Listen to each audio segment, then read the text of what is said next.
ezosala pasi mingi na motema, pasi ya kosakana te bandeko na nga, pasi ya makasi bandeko na nga, kolala kolamuka na ba situation, kolala kolamuka na makambo ya makasi, kolala kolamuka na ya somo, kolala kolamuka na mokili mawa te bandeko na nga, makambo ya pasi, makambo ya mawa, makambo ya kozangisa kimia. Kande na yebisaka bino eza ba dossier mosusu la famille ezangisaka penza kimia.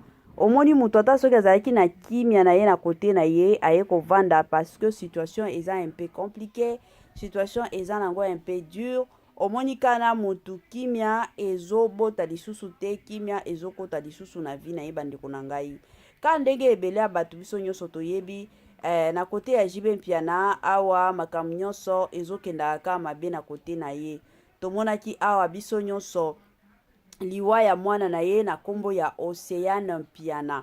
Bandeko na nga tomonaki biso nyonso liwa ya neve na ye oyo akufaki, tomonaki liwa ya Sege Mignon, toyaki komona liwa bandeko na nga ya Zulema oyo pe ayaki kotika biso. E diku toya kovanda ka boye, toya koyoka kino ndenge eza boye concert ya Jibe Mpiana eza nango annulé. Depuis tokota na 2024 oyo 25 plutôt totikala komona te ke no musicien Kingandi fallait ya kende obeta mais azobeta te parce que banile concert na ye totikala komona ngo te. Oyo eza penza ni concert a liboso oyo toye komona baye ko anile ka boye kolala kolamuka baye ko anile mbala moko concert ya Jibe Mpiana. Bandeko na nga ezosala pasi kande na yebisaka bino biloko belo mosusu ezalaka toujours bien toye tobeteli yango lisolo, eza na babilo mosusu oyo tobombaka mais babilo mosusu soki situation ezokende mabe ezalaka toujours bien toya kobetela yango sete.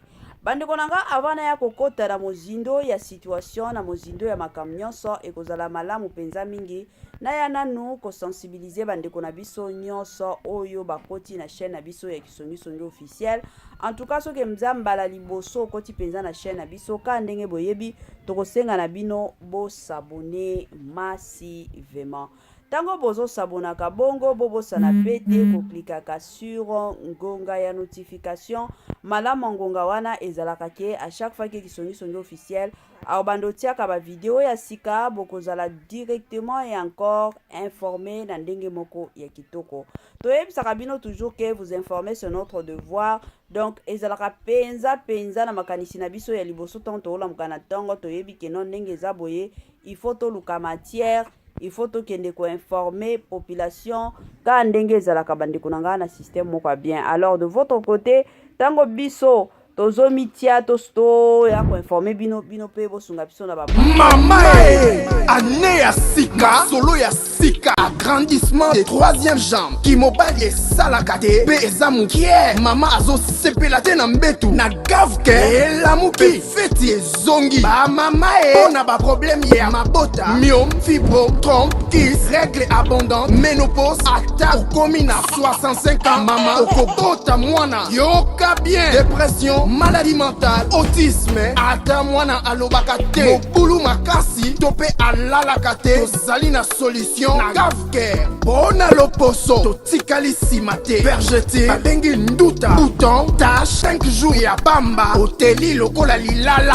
te uniforme tozali na gamme complète ya kopakola ya injection ya comprimé ya suppositoire esengo ezali mama olingi ovimbisa tolo pe nsima sans opération benga biso na lombango papa mama yo oyo otungisama mingi na maladie ya hémorroïde interne to pe externe yoka na 2 jours ya bamba omoni changement ya solo ebongo na bokono ya diabète AVC tension to pe obésité Gavker gros solution perte de poids naturellement okokota salle de sport teo na kisi ya comprimé pe injection na Gavker ozongi mobimba.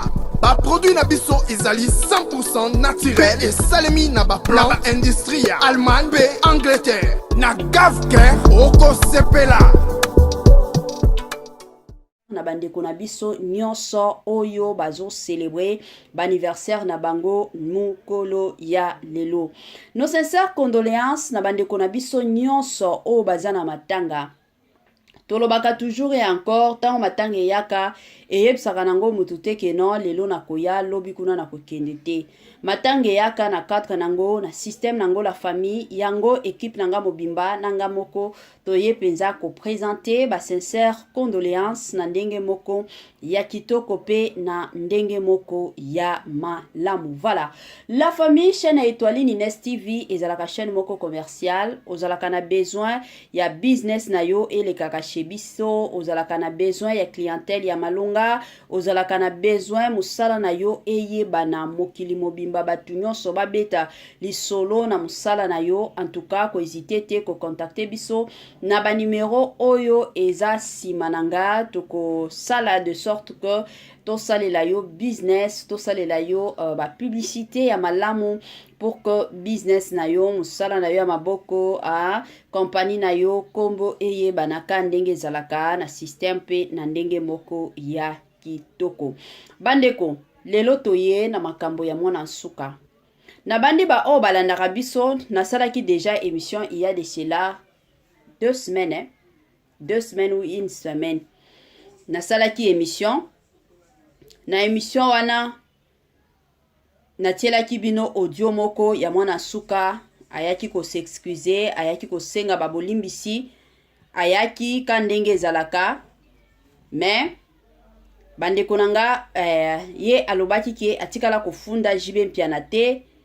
Bandeko nanga lelo toye kovanda ba secret nyonso eye kobima na poisa mwana nsuka aye kopesa ba explication na ye ya makambo ya complot oyo ye mwana nsuka na Koffi Olomide babandaki kosala. Mokili eza mabe mokili eza somo mokili eza ya kobeba.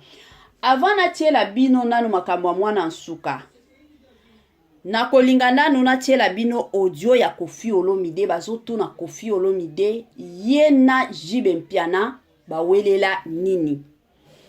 Après wana nde nazozonga na message ya mwana nsuka oyo asali na audio oyo mwana nsuka ayaki kosenga jibe mpiana babolimbisi na ndenge ayaki ko démentir koloba keno ye atikala kokende kofunda jibe mpiana te. Tobanda nanu na makambo ya Koffi Olomide oyo azoloba sur relation ya bango ye na jibe mpiana. Tolanda ngo nanu. Voilà. Awa JB, non, c'est son 16 na NDP. C'est ça on a fait. On va s'apprendre journal répondre on va s'en aller. Aux hommes de Souka. Moi Souka me d'aller rebelle. Le yum do zana. Nana yuba kakao. Adef sangambo.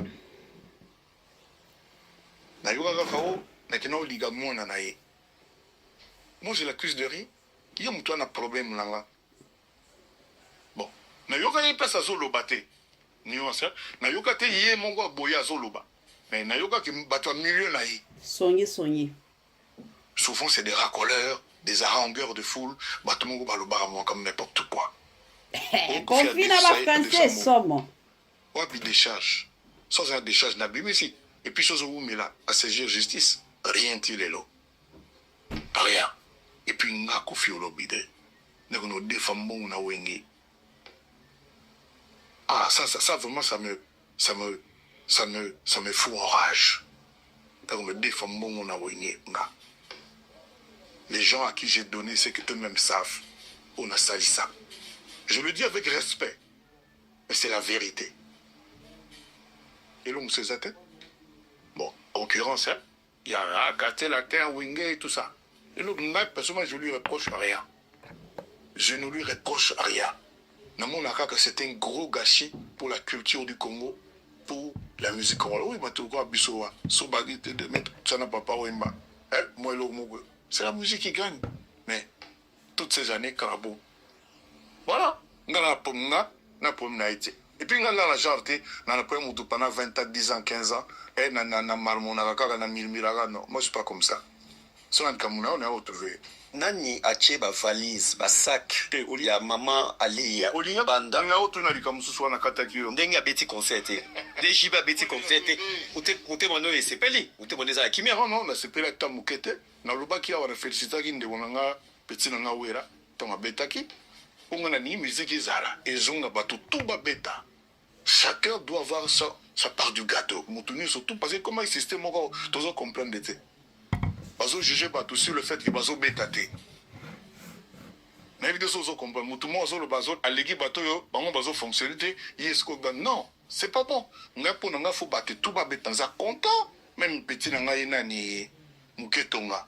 La course, moi je l'encourage à l'embattre, à zonger la dissous. Voilà, le Congolais tout ça, la musique face à la musala, il y a culture ya Congo. Après tout, c'est moi l'ambassadeur de la culture ya Congo. Et puis je me demande ce que le gouvernement comme ça, le côté ou batuka ou qu'est-ce le ya BCBG, bon opé visa. N'évitez ce que visa. Voilà. Bande konanga oyo ezalaki Koffi Olomide. Aloba nandenge makambo salamaki keno. Jibe mpiana beta ki concert na yete bino moko bauti koyoka ya koloba eza ebele awate natiela bino sikoyo ba dossier ya mwana nsuka mokilo ezaka mabe la famille mokilo ezaka mabe makasi. Je vais dire que la vérité makambo eza misemo amunela moko mutana simalango yango pena likambo na singa ki papa na likane mission o pena litone likambo. D'accord, caméra yango yebisa bato ba biso. Amutia mabe fuba kanga epena fuba kanga epena kaka fuba kanga amutia mabe bonabo. Ngabe nabi na yo réseau ya. Yeba nani kiza Koffi tozolo. Mais on bezaye parce que ezaye. Je me suis dit nabi sinon yeba ndeni ke wana za papa ko. Exactement. Abina la vidéo. On a même un message ya papa Koffi ya téléphone nanga. D'accord. Ko sura naye. Nala kisawo. Oh na kende kufunda na poto babiloko nyonso toto ya sanga morali kaka na funda papa chéri na poto kuna pe commission ba nabi oyo te nabi ya sanga ngai yo yebisa inga makambo te ngani danza be jamais na koki no bina ko papa Koffi osimba te jamais et puis jamais na kolinga mema ngai ndi ozolo bawana ngai kanisa kilo kona ndo yebisa kinga ke o pesa 4000 ozuka visa na yo to l'action mutu moko boye je lui visa et comme il y a boye na kino kote pa na ye après na kino na poto na kino saisir justice wana na osala na ngango te je me souviens de l'église papa Koffi binga ba 0 na boye oyamba na appel normal na appel WhatsApp na ye boye na ngango yamba na zuka numéro na ye na bloqué na appel WhatsApp. Voilà, na bandi ebele awa touti kolanda bandeko nanga ka ndenge ezali na ndenge moko ya kitoko. Toyoka lisusu kaka message ya nani ya mwana nsuka. Mwana nsuka azala ba dossier bandeko nanga. Je m'excuse ya somo. Na blanc mosusu faut kolobaka. Moyen to bomba ngo ezate. Na Nzambe. Oyo mwana nsuka. Ba maman na ngai, ba papa na ngai. Ba eleki na ngai ya basi lokola ya mibali. Ba yaya na ngai ya basi lokola ya mibali. Na pesi bino nyonso tu. Ba bonjour na bino. Ba bonsoir na bino. Ça dépend ya oyo bokoyoka audio na ngai. Na pesi bino nyonso ba mbote ebele na kombo na nkolo Yesu Kristo Masia. Bandeko na ngai nasali audio oyo pour na sentiment te. Ce n'est pas pour rien. On a sali audio. Il y a un souci. Où est-ce que déranger ngai? Et souci yango ezali nini? Souci yango ezali batindeli ngai deux liens ba deux émissions oyo esalami na kombo na ngai. Mais c'est dommage. Parce que mon tuto amonaki ndenge makambo elekaki na réseaux sociaux awa. Ezalaki makambo ezalaki totretaki yango en public. Mais le réseau kamusa ngai ti lelo bato bazo continuer kosala kaba émission na kombo na ngai du genre ke ngai na bengaki bato na poto bakende kofunda papa chéri ngai na bengaki bato na poto bakende kokotisa plainte contre président Jibe Piana. Tandis que ngai natikali kobengana na mutu moko te, natikali pe kosolola na mutu te, et puis natikali jamais kosala mutu moko lettre ya procuration spéciale pour que bakende kokotisa plainte na kombo na ngai. Et je ne pense même pas que ezalaka. mais bato bazocontinue kobimisanga kaka mwana mabe nayebi te seke ezala motu moko aza derrière bémission na badami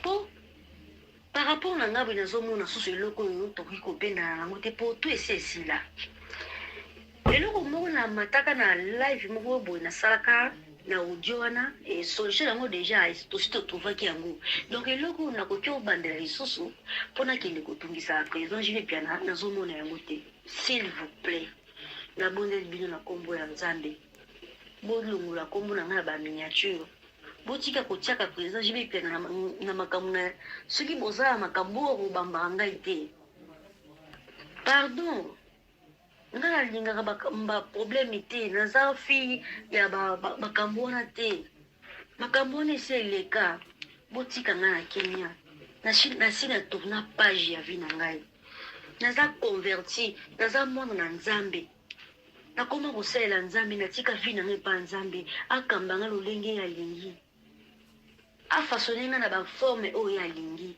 oyo akosepela kotai ngai naza lisusu moto makambo wana te kutu nakoma regrete makambo wana pourquoi parce que président jili mpe naza papa ya mwana na ngai donc il fallait pas tokoma baniveau wana eloko wana to esali bongo pourquoi parce que omoni mai etambolaka soki okateli yango nzela te etambolaka nyoka mais soki bokateli mai nzela etambolaka soki nyoka te kenda tout droit nakambamaki na bato ya mabe yango na profite na occasion oyo kosenga bolimbisi ya liboso epai ya nzambe na ngai parce que makambo mosusu bible permettre biso toloba yango te donc nasengi bolimbisi epai ya mokili na ngai nzambe alola alimbisa ngai nasengi bolimbisi liboso ya nzambe mpe liboso ya motu nyonso nzambe na ngai asala nga ngolu alimbisa ngai na makambo nalobaki nashokaki bato natungisaki mitema ya bato parce que soki osali likambo soki eshoke bato ekoma directement péché yango nasengi bolimbisi mpa nzambe na ngai na makambo nalobaki mokili etiaki nga na erreur baprofitaki mpo bakosa ngai nzambe na ngai alimbisa ngai deuxième pardon na ngai na kosenga yango nasengi na public ya nzambe na communauté congolaise na mwasi to na mobali na yaya na ngai to aleki na ngai na papa to na mama na moto to ngai na blessaki ye oyo nashokaki ye nasengi bolimbisa ngai na kombo na nkolo yesu kristo masiya nasalaki makambo wana na erreur nasosolaki bonzambe te parce que moto oyo aza na bonzambe kati na ye aza moto a recevoir les fruits de l'esprit ezala lokola don oyo saint esprit ye moko apesaka biso yango nde moto esalaka différence elakisaka baoyo baza ya nzambe na baoyo baza ya nzambe te nazangaki le 9 fruits de l'esprit kati na ngai yango bomoni nga nakomaki na makambo wana parce que nazalaki na bososoli te na profite na occasion oyo ya kotanga Galates na mokanda ya Galates chapitre 5 verset 22 toyoka oyo Bible elobeli biso 9 fruits de l'esprit c'est l'amour donc 9 fruits de l'esprit wana ya liboso ezali amour la joie la paix la patience la bonté la bénignité la fidélité la douceur et la tempérance nazangaki 9 fruits de l'esprit oyo mpo bonzambe ezalaki kati na nga te elelo oyo je suis converti nasi nabongola motema na ngai nakoma kotambola selon makomi selon saint esprit ndenge eza kokamba nga ntango nyonso kolobelaka ngai na nzela ya bamateya na nzela ya basakoli na ye donc mpo nazangaki amour nazangaki patience nazangaki makambo ebele yango mboni satan aki aprofitaki pour ke aseme eloko moko ya mabe yango wana na mokili il faut kolandelaka bato bien. Okoki omona moto mosusu église ntongo pokwa mais okoyeba eke aza ya nzambe te kaka na bizaleli na ye. Soki omoni motu ase permettre afinga mwana ya bato na balive sans même pitié, sans souci, pour comprendre que motu wana aza non converti. Aza non converti ya binzambe te parce que soka yebaki nzambe anga recevoir le 9 fruits de l'esprit, anga recevoir don wana, anga sana amour. Soka zaki na amour nanga alindaka yoka mawa nga finga nga te, alindaka ya kosabola nga ndenge asabola kinga wana te. Voilà. Parce que azangi amour. Nazo kata awa. Voilà. Nabandi ebele ya batu touti kolanda mwana suka, touti kolanda message ya Koffi Olomide, tobandaki na message ya Koffi Olomide, toye kokota na message ya mwana suka oyo aye kobimisa ba complot oyo Koffi Olomide abandaki ko planifier.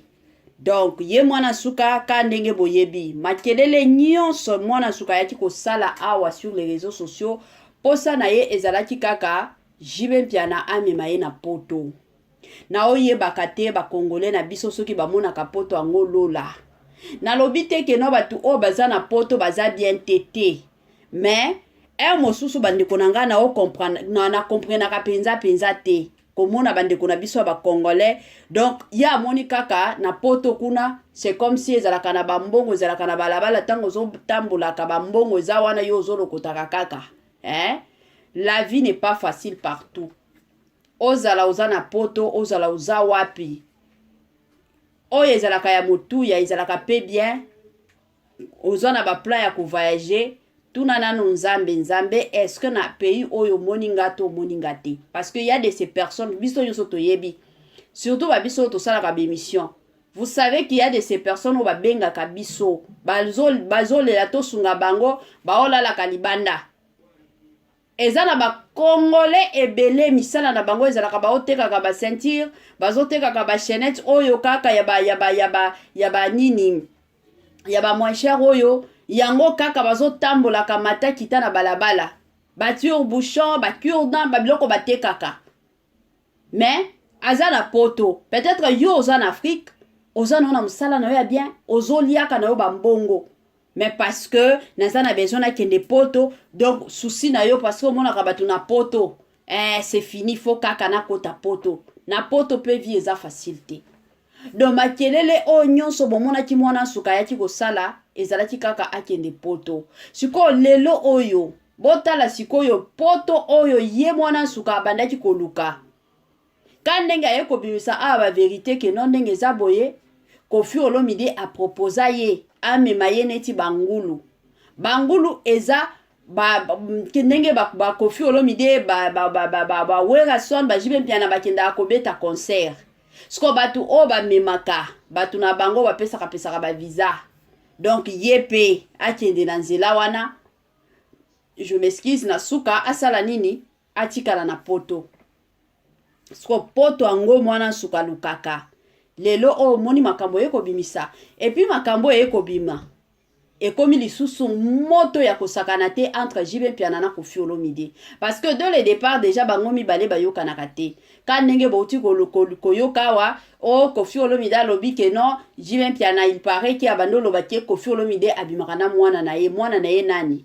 Daida to o mosusu ezalaka nani? Mwana Amida Shati wazaka mibale. To o mosusu autaki kokufa. Bandeko. Ezaka pasi. Sikona makambo yo. Na ndenge concert ya Jibe Mpiana ezalaki annulé. Siko makambo nyonso ekomi polele sikoyo. Mwana sukata soki lelo oya koniye keno atikala kofunda Jibe Mpiana te. Mais yango oyo. Ye moko ye ko bimisa. Cela veut dire que azalaki na sima soit afunda kina kofunda Jibe Mpiana.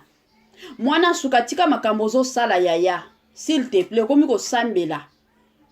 Mutu oya sambelaka amemaka kimia bisika nyonso akendaka. Mutu oya sambelaka soki omoni kaka makambo mabe ezolandaka na nzela na yo. telema mituna mille une question nzambe est-ce que kosambelaka o penza na sambelaka eza kosambela ya solo to eza nango kosambela lukuta parce que lelo oyo eza na bato ebele basambelaka na yango ya lukuta l'essentiel kaka ba mona nga keno na sambelaka mais na kati ya motema na sambelaka na ngati bato ebele baza bongo parce que soki ozalaka mutu ya makambo kaka ya minene oyo ezoyelaka yo omitala bien penza c'est pas normal. Concert oya munene ya Jimé Piana il fallait qu'abeta akotisa mwa mbongo esunga bana na ye y compris na mwana na yo ya mwana suka mais lelo oyo concert wana ezalaki annulé parce que bafunda ki Jimé Piana lelo yo ko bimisa ba vérité que non ko fiolo mida bando ko benga yo okende na poto okende ko funda Jimé Piana mais makambo oyo esalaki keno ba annulé ko concert à Jimé Piana ezalaki makambo kofunda hey ezaka pasi Koffi Olomide na Jimé Piana boza mikolo boza bana mikete s'il vous plaît bosala sala ba carrière na bino depuis kala na kilelo oyo toza na génération ya ba Fally Ipupa toza na ba génération ba Koffi Olo ya ba Ferregola plutôt ba génération ya ba Héritier Watanabe ba Gez Mawete ba mosusu ba Fabrigas Lemeti bango nde bazo régner na ba Inonsbi bino bosala déjà ba carrière na bino donc bino ata soki lelo o boyembaka eza ka koyemba parce que ezalaka musala na bino mais boza na succès lisusu te mais eza batam bino bovandaka boyokana eza batante que non olinga mabe ekwe la moninga olinga mabe ekote la moninga ça n'a pas de sens bosi bosala ba carrière na bino bosi bosala ba vie na bino na bandenge oyo esengelaki alors oyo eza lisusu moment ya kosala